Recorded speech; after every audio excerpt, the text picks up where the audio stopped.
Hadley was born on Super Bowl Sunday. It was a crazy day, a pretty scary day for us. I had just moved to Dallas. When I was 22 weeks and 3 days, and my water broke. Yep, so we knew she was gonna have some trouble with her lungs, just given that she didn't have any fluid when she was in the womb. Because I was able to keep her in so long. She was basically a 31-week baby, but her lungs were 22 weeks. She immediately went to the NICU, and they essentially gave us the update that she was intubated pretty soon after she was born. She did need a lot of respiratory support. She was still intubated at 36 weeks. So BPD, bronchopulmonary dysplasia, at 36 weeks. If they need any type of oxygen support or respiratory support, you are diagnosed with BPD or chronic lung disease.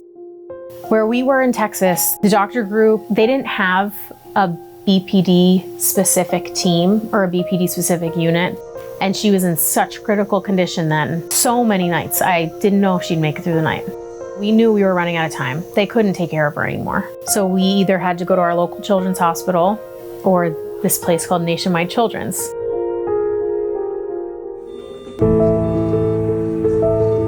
BPD, especially severe BPD, is a hard disease. It's really difficult on the parents because there's a lot of ups and downs. Because we started this unit 20 years ago, we have the most experience of anybody in the world in taking care of babies with bad BPD. We get a fair number of patients from all across the country that come here for second opinions or for continued therapy, just like Hadley.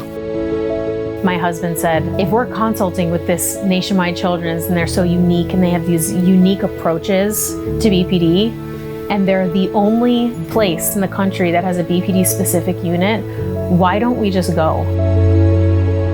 It was not a hard decision. That's kind of your life that's sitting in the crib there. But if, we have never been to Ohio.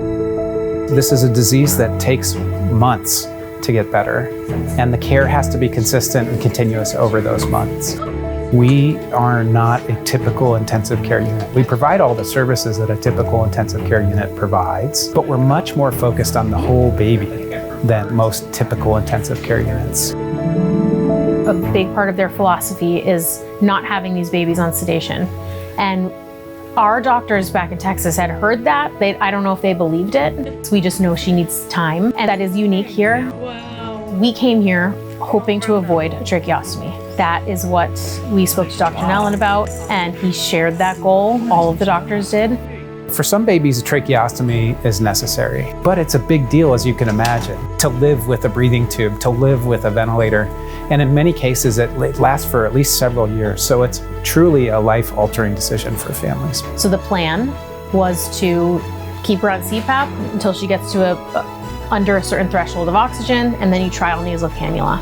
Rather than constantly challenging them, you're kind of just over-supporting them, giving them time to grow. It's just a different approach, so they have the ability to grow and focus on development. And the growth is ultimately what will help them get better. Hadley's going to the zoo today. We really have very good developmental outcomes here, and I think that's really important because it's one thing to make the lungs better, but you want the baby to be as normal as possible, have the best outcome possible. And so we really strive to do that here with a team that's completely dedicated to BPD. It's a place that saves babies nobody else can and has outcomes nobody else can replicate.